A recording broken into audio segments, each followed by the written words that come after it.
What I've pulled out here is there was a section of motives that you'd sketched out. Right, these are absolute traditional leitmotifs. Before you even ask your question, Okay. The original intention was I was going to have each character personified by an instrument and by a theme.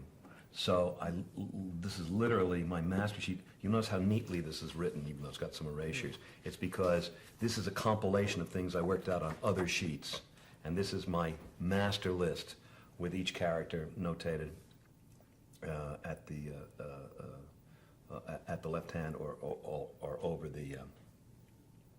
or over each motif. Well, I sort of thought that, but what surprised me is, aside from the bean theme, which we'll talk about it in a little later, when I looked through all of your motives there and started rewriting them, I realized that virtually all of them started with a second, either a major or in a few cases a minor second, and it just was sort of extraordinary. It all came out of I wish. Yeah, I just decided. No, I decided that each thing. Again, it's that thing we talked about yesterday. Okay, you got 10 characters here. Well, I'm making it up. There may be 11. There may be 9, and each one's going to have a theme, and then there's the beam theme, and so how do you hold them? How do you utilize these in tandem? And the same, why bother to write themes unless they're going to somehow relate to each other?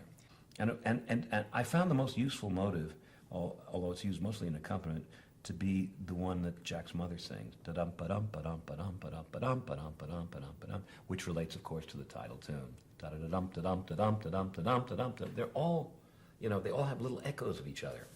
It makes it easier to write if you have a character come on and a theme that you've heard starts and then it goes into another direction. It holds it together. So if Cinderella goes da-dum and the next character goes da-dum ba-dum and the next character goes da-da-da-da-dum, that you can then interweave them so much more easily, and as opposed to having to change the opening interval, because the opening of a theme is like the opening of a show. It's the identifying moment.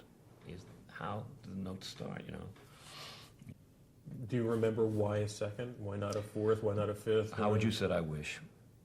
I wish. Oh, that's the Jewish version. Yes, and for the Jewish Cinderella, it would actually be a minor second, I wish. But no, it actually go down, I wish. No, but it is about inflection. And I mean, if you want to get pretentious about it, I suppose I picked a second because she's a repressed girl. She's too repressed to sing a third or a fourth or a fifth. That's one way to look at it, isn't it? I wish. Cinderella would never raise her voice. She would never go, I wish.